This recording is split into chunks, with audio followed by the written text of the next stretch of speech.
হয়েছিল, গাছি তো কবার হসপিটালে, কিন্তু সেখান থেকে বাবা মার আশীর্বাদে হসপিটালে না যেতে হয়েছে, না ডাক্তারের খানা যেতে হয়েছে। তুই তো খাট থেকেই নামতেই পারছিলিস না, চলাফেরা এবং যে ঘুমোবি সেই অবস্থায়ও ছিলিস না, বেশিরভাগ বসে থেকে কাটিয়েছি। জোরে জোরে শ্বাস পড়ছে আর উঠছে, আর খুব করে বাবা মার ডেকেছিস, জপ করেছিস। আর এখান থেকে যেই ভক্ত জল নিয়ে গিয়ে দিয়েছে, সেখান থেকে ধীরে ধীরে সুস্থ হয়ে এখন মন্দিরে এসেছিস। এক মাস হচ্ছে।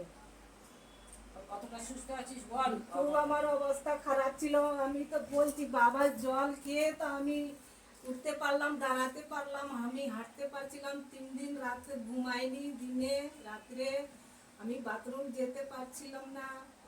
আমার এমন অবস্থা, আমি মেয়েগুলোকে বলছি মেয়েগুলো বিয়ে করছে না, আমি দেখবো না, আমি মরে যাব। আমার মেয়েগুলো খাওয়া ছেড়ে সব উঠে গেছে। সব ঠিক হয়ে যাবে বেটি, চিন্তা করিস না। বাবা তোর পাশে রয়েছে, মাও আশীর্বাদ রয়েছে। সারা রাত বাবাকে ডাকছি, বলছি আমাকে ভালো করে দিন, আমার মেয়েগুলোকে কে দেখবে, কে দেখবে। আমি বাবার জল খেয়ে আমি দাঁড়াতে পারলাম, এখন ভালো আছি, একটু মাথা ব্যথা আছে। জয় মা তারা, জয় বাবা ভোলেনাথ, জয় জয় তারা।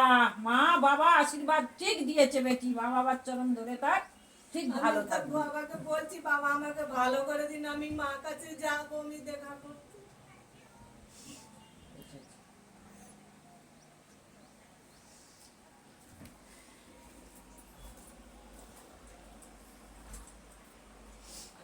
মেয়েকে দেখবেন একটু।